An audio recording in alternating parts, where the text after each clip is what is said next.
आज हम जुर्म के पाताल लोक की शुरुआत एक तस्वीर के साथ करने जा रहे हैं, जिसे देखकर आप भी दंग रह जाएंगे, हैरान हो जाएंगे, क्योंकि इन दिनों योगी सरकार की ओर से अपराधियों पर जिस तरह से शिकंजा कसा जा रहा है, कार्रवाई हो रही है, उसने फरार बदमाशों के अंदर खौफ भर दिया है और बता दिया है कि उनके सामने सिवाय सरेंडर के कोई और चारा नहीं है। ये रिपोर्ट आप देखिए।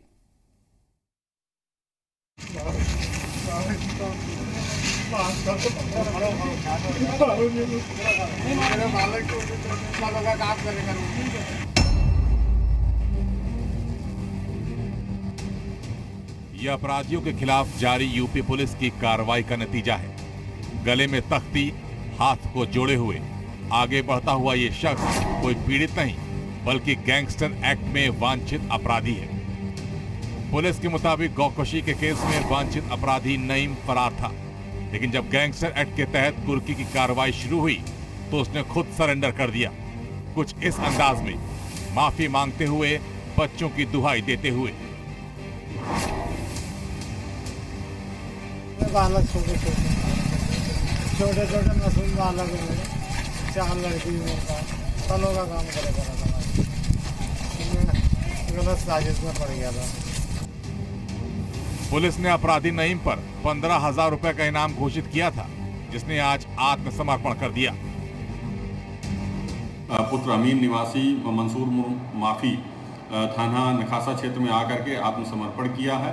ये 15,000 रुपए का इनामी बदमाश और गैंगस्टर एक्ट का वांछित अपराधी था और इसने स्वयं आत्मसमर्पण किया है। इसको पुलिस गिरफ्तार करके विधिक कार्रवाई कर रही है। फिलहाल पुलिस ने अपराधी नईम को गिरफ्तार कर आगे की कार्रवाई शुरू कर दी है। लेकिन ऐसे वक्त में जब अपराध का ग्राफ बढ़ रहा है, ये तस्वीरें संदेश देती हैं कि बीते दिनों हुई एनकाउंटर और संपत्ति जब्ती की कार्रवाई ने अपराधियों में खौफ भरने का काम किया है। ब्यूरो रिपोर्ट, जी मीडिया।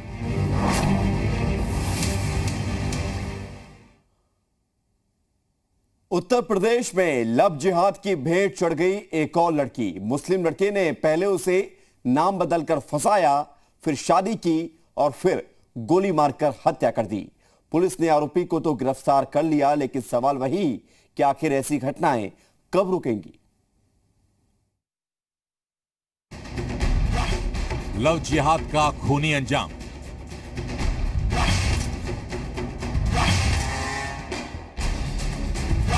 राजकुमार बनकर आसिफ ने फेंका जाल।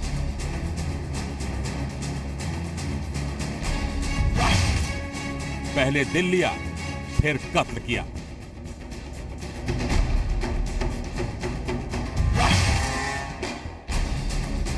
बदायूं में सिविल लाइंस थाने में रात में एक युवती की गोली लगी लाश मिली थी, जिसके बाद हड़कंप मच गया। पुलिस की कई टीमें जांच में लगातार रात भर भाग दौड़ करती रहीं। धीरे धीरे सुराग हाथ लगे और फिर पुलिस कातिल तक पहुंच भी गई। तस्वीर में नजर आ रहा ये शख्स आसिफ है, लेकिन इलाके की दलित लड़की को प्रेम जाल में फंसाने के लिए इसने हिंदू नाम राजकुमार रख लिया। इसके बाद धीरे धीरे ये दलित लड़की से दोस्ती बढ़ाता रहा। लड़की जब पूरी तरह से इसके जाल में फंस गई तो इसने उससे शादी कर ली। लड़की का भाई लगातार इस रिश्ते का विरोध करता रहा, लेकिन लड़की को जब तक इस शख्स की असलियत पता चली तब तक काफी देर हो चुकी थी। शादी के बाद लड़की को पता चला कि आसिफ पहले से शादीशुदा है। उत्तर प्रदेश में लव जिहाद के नए मामले लगातार सामने आ रहे हैं। ताजा मामला बदायूं का है, जहां पे एक लड़की के कत्ल के पीछे भी मामला लव जिहाद का निकला है। एक मुस्लिम युवक आसिफ ने एक दलित लड़की को प्यार के जाल में फंसाया, फिर शादी के महज 1.5 साल के अंदर ही उसका कत्ल कर दिया। राजकुमार बने आसिफ ने शादी के बाद से ही लड़की पर जुल्म ढाने शुरू कर दिए। इतने से भी जब उसका दिल नहीं भरा तो उसने लड़की को मारने का एक फुल प्रूफ प्लान तैयार किया। उसने लड़की से कहा कि तुम्हारे भाई हमारे रिश्ते के खिलाफ थे, मैं उसे फंसाना चाहता हूँ, इसलिए मैं तुम्हारे हाथ में गोली मारूंगा और पुलिस के सामने तुम अपने भाई पर इल्जाम लगाना। लड़की को पता था कि उसके पास इनकार करने का कोई रास्ता नहीं। वो तैयार हो गई। आसिफ अपने दोस्त के साथ मिलकर लड़की को सुनसान जगह पर ले गया और फिर वहां पर हाथ में गोली न मारकर उसका सीधे कत्ल कर दिया। प्लान फुल प्रूफ जरूर था, लेकिन पुलिस आखिरकार हत्यारे तक पहुंची गई। पुलिस के सामने शातिर ने कत्ल की वजह को पारिवारिक कलह का नाम दिया। 2 दिन पहले ही यूपी के सोनभद्र जिले में एक सिरकटी लाश के खुलासे में भी लव जिहाद का एंगल निकला था, जिसमें एजाज नाम के शख्स ने प्रिया नाम की लड़की को अपने प्यार के जाल में फंसाया और फिर उससे शादी कर ली थी। लेकिन लड़की ने जब मुस्लिम धर्म अपनाने से इनकार किया तो एजाज ने अपने दोस्त के साथ मिलकर बेरहमी से उसका सिर काटकर उसकी हत्या कर दी थी। यूपी में लगातार लव जिहाद के नाम पर युवतियों के कत्ल करने के मामले सामने आ रहे हैं। ज्यादातर मामलों में हिंदू लड़कियों को नाम बदलकर मुस्लिम लड़के पहले अपने प्यार के जाल में फंसाते हैं और फिर भरोसा कायम होने के बाद उनसे शादी कर लेते हैं। इसके बाद कभी जबरन धर्म परिवर्तन तो कभी विरोध के चलते इन लड़कियों को मौत के घाट उतारा जा रहा है। ब्यूरो रिपोर्ट, जी मीडिया।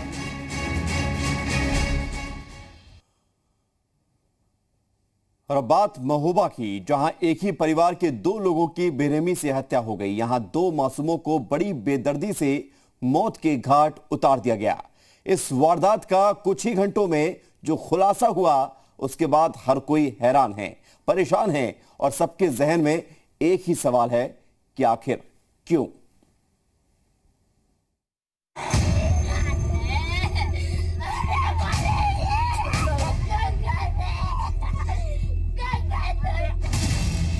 एक ऐसी वारदात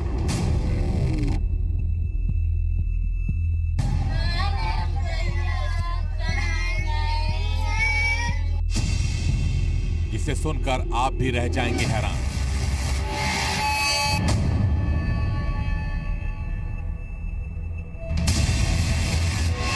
आपके भी रोंगटे खड़े हो जाएंगे।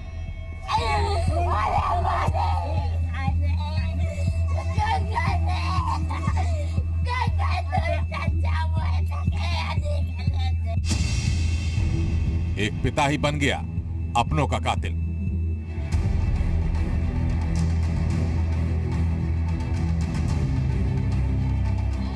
महोबा के इसी घर में घटी है ऐसी घटना जिसमें एक पिता ही अपने बच्चों का कातिल बन बैठा।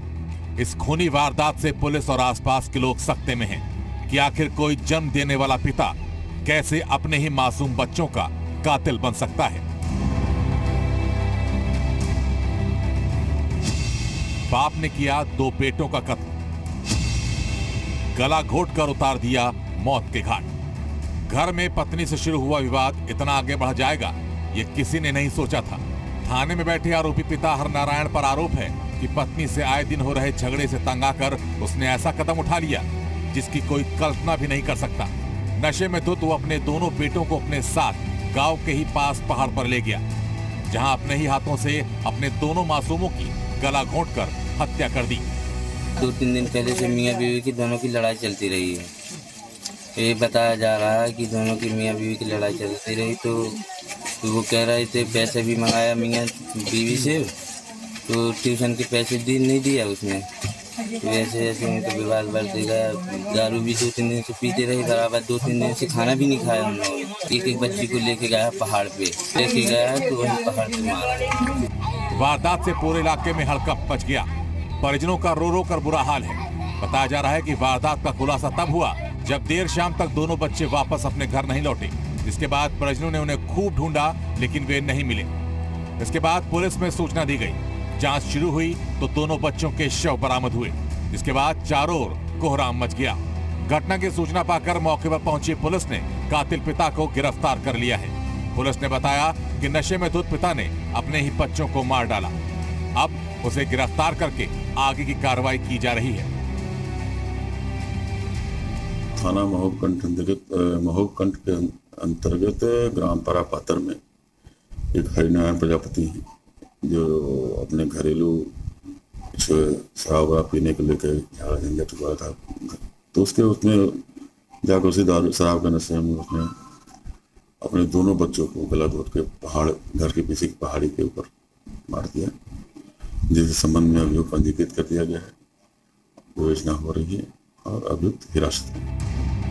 आखिर घरेलू कलह के चलते क्या कोई पिता इतना निर्दयी हो सकता है कि अपने ही खून को इतनी बेरहमी से मौत के घाट उतार दे? अपने हाथों से अपने परिवार को जाड़ने वाले ऐसे कातिल पिता को लोग इंसान नहीं हैवान कह रहे हैं और उस पर सख्त से सख्त कार्रवाई करने की मांग कर रहे हैं। ब्यूरो रिपोर्ट, जी मीडिया। और इस बीच एक बड़ी खबर आपको बता दें, लखनऊ से बड़ी खबर है, जहां गैंगस्टर फिरोज अली की सड़क हादसे में मौत हो गई है। फिरोज अली को मुंबई से पकड़कर ला रही थी लखनऊ पुलिस।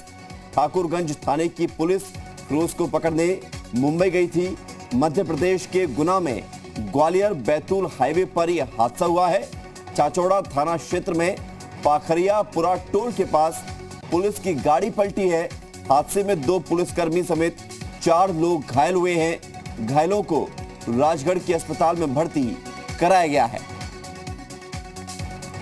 नीरज जैन हमारे साथ जुड़ रहे हैं, जी मीडिया संवाददाता। नीरज, क्या जानकारी मिल रही है? जी मैं इसमें बता दूं आपको, मुंबई से गैंगस्टर को पकड़कर पुलिस यूपी ले जा रही थी। तो जो कि आरोपी था 2014 से फरार चल रहा था, जो मुंबई में छिपा हुआ था। आरोपी का नाम फिरोज खान बताया जा रहा है, जो कि वहां पे यूपी से राजगढ़ के पास उसका वाहन अंतिम रूप में पलट गया है, जिसको कि मैं उसको रिफर कर दिया है और इसमें 3 पुलिसकर्मी इसमें घायल हुए हैं। जी शुक्रिया आपका नीरज, जानकारी के लिए।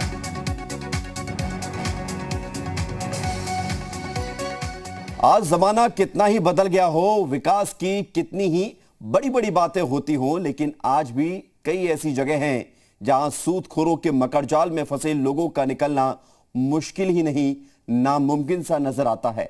और ऐसा ही कुछ हुआ आगरा में, जहां एक परिवार जो कि अब जिंदगी और मौत के बीच जंग लड़ रहा है। देखिए। अपनी जिंदगी खत्म करने जा रहा हूँ। मेरा परिवार मेरे साथ, अपनी जिंदगी पूरा परिवार खत्म हो रहा है मेरा। इन्होंने मेरे में माल लगाई है, मुकेश सागर ने और इनके गुंडों ने मेरे में माल लगाई है।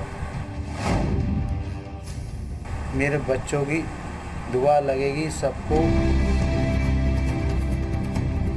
ये वीडियो खुदकुशी के पहले से प्रयास का है, लेकिन इस परिवार पर सूदखोरों ने जो सितम ढाया है, जो दर्द दिया है, वीडियो का हर हर्फ उसका बयान है। बुधवार को मैंने फोन करके पूछा तो मुकेश सागर ने बोला कि आप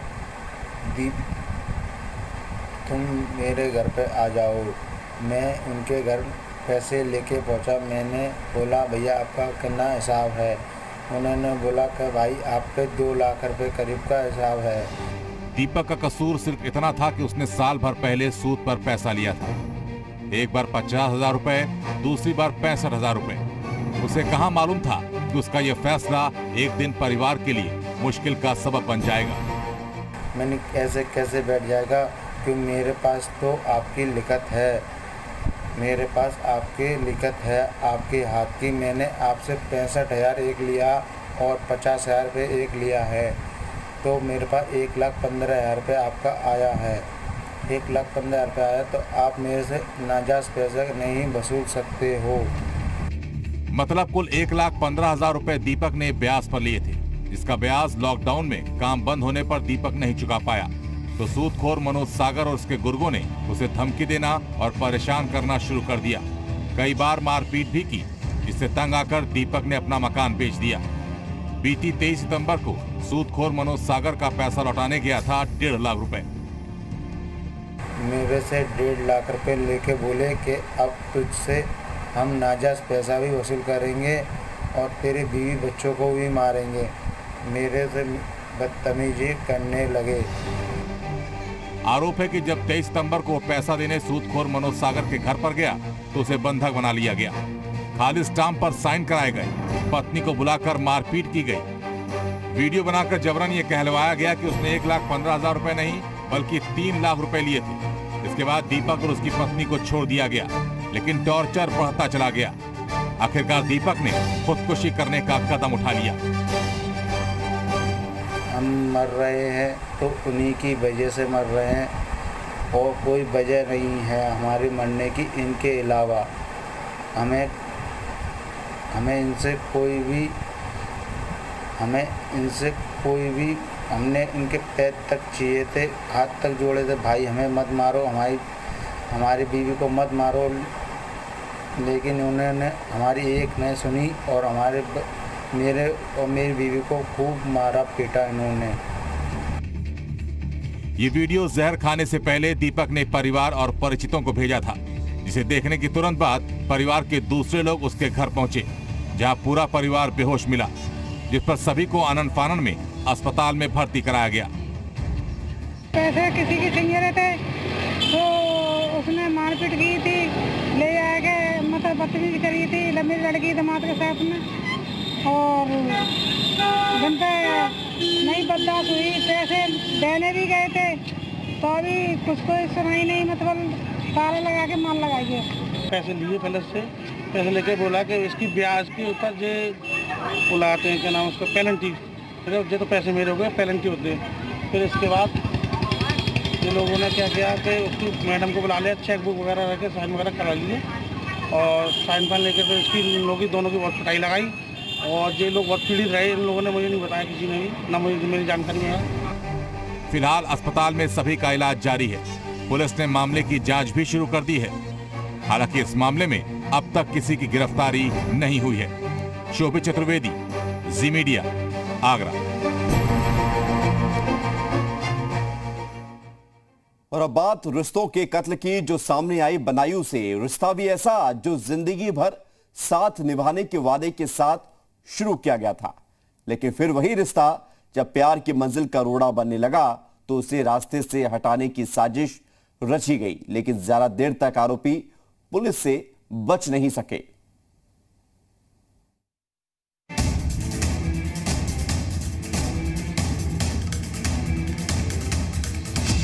अवैध संबंधों में रिश्तों का कत्ल।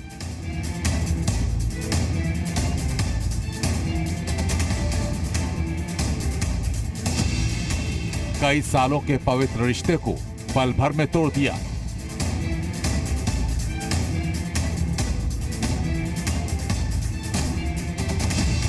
प्रेमी के साथ मिलकर पति को मौत के घाट उतार दिया। दिल दहला देने वाली ये वारदात बदायूं के देहात कोतवाल इलाके की है, और जिस महिला को पुलिस ने गिरफ्तार किया है उस पर पति के कत्ल का इल्जाम है। कत्ल के पीछे की वजह जिसने भी सुनी वो हैरान हो गया। ये वो बेवफा पत्नी है जिसने अपने पति के प्यार के बदले उसे अपने प्रेमी के साथ मिलकर मौत दे दी। पत्नी शीला से उसके इलिसिट रिलेशंस थे, और उन्हीं संबंधों की वजह से पत्नी ने मिलकर के हत्या की घटना कारित कराई है। शीबा नाम की इस महिला का निकाह सनवर के साथ हुआ था, जहां दोनों की जिंदगी हंसी खुशी गुजर रही थी। लेकिन इस बीच शीबा की खुशहाल जिंदगी में सोशल मीडिया के जरिए संपर्क में आए इसी मुजाहिद नाम के लड़के का प्रवेश हुआ, जो इस वक्त पुलिस गिरफ्त में है। दोनों अक्सर छुप छुप कर मिलने लगे। दोनों का प्यार परवान चढ़ने लगा।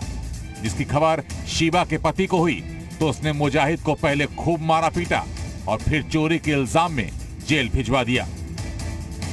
घटना के अनावरण के बाद ये बात स्पष्ट हुई कि मृतक की पत्नी शीबा, जो लाइकी ऐप के जरिए अभियुक्त मुजाहिद के संपर्क में आई थी, मुजाहिद उसको अक्सर गिफ्ट दिया करता था। कुछ महीने पहले उसके घर में मुजाहिद मिलने गया था। उस समय मृतक के परिवारीजनों ने और मृतक ने उसे चोरी के मुकदमे में गिरफ्तार कराया था और दिखाया था कि चोरी करने के इरादे से गुस्सा था। इस घटना के बाद मुजाहिद के साथ साथ उसकी शादीशुदा प्रेमिका शीबा भी सनवर की दुश्मन बन गई और उसे रास्ते से हटाने का प्लान तैयार करने लगी। आरोप है कि 22 सितंबर की रात मुजाहिद ने अपने साथियों के साथ मिलकर शीबा की ओर से चुरा कर दी गई उसके पति की पिस्टल से ही उसके पति को उसी के सामने मौत के घाट उतार दिया। पुलिस अब हत्या में शामिल दूसरे आरोपियों की भी तलाश कर रही है। इस घटना में अभियुक्त से जो गिरफ्तार किया गया है, आला कत्ल पिस्टल 32 बोर, 2 जिंदा कारतूस, 1 खोखा कारतूस बरामद किया गया है। घटना में 3 अन्य अभियुक्त भी और हैं जो इसी के परिवार के रिश्तेदार हैं। उनकी गिरफ्तारी के लिए प्रयास किया गया। अब जब मामले का खुलासा हुआ तो पुलिस गिरफ्त में पहुंची शीबा अपने को बचाने के लिए मृतक पति पर तरह तरह के आरोप लगा रही है और बता रही है कि आखिर उसे ऐसा क्यों करना पड़ा। पत्नी का ये कहना है कि उसके पति, जिसकी हत्या की गई है सनवर, उसने एक दूसरी पत्नी के साथ शादी कर ली थी, उसे शहर में रखता था, इसके साथ मारपीट करता था। तो तो पति के उत्पीड़न से व्यथित होकर के उसने इलिसिट रिलेशन डेवलप किए और अपने पति की हत्या कर दी। अवैध संबंधों का अंजाम एक बार फिर बेहद खतरनाक साबित हुआ। इस वारदात ने जहां एक तरफ एक शख्स की जिंदगी खत्म कर दी, वहीं दूसरी तरफ कई परिवारों को भी बर्बाद कर दिया। ब्यूरो रिपोर्ट, जी मीडिया। छोटा सा ब्रेक है, तुरंत लौटते हैं।